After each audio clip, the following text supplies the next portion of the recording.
safe, un pay safe de aproximativ 500 de lei pentru Brawl Stars, doar dacă facem la acest shorts 1000 de like-uri. Știu că e greu, dar dacă facem 1000 de like-uri, vi-l dau, atâta vă zic. Altceva nu mai am ce să vă zic.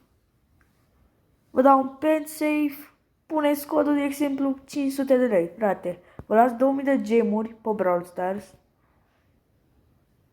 Și aia e.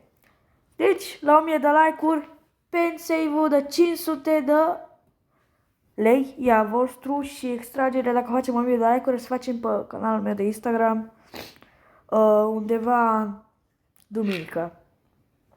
Dacă până vinerea viitoare o să facem 1000 de like-uri la acest videoclip, vă dau pen save-ul vostru și aia e. Vă pup!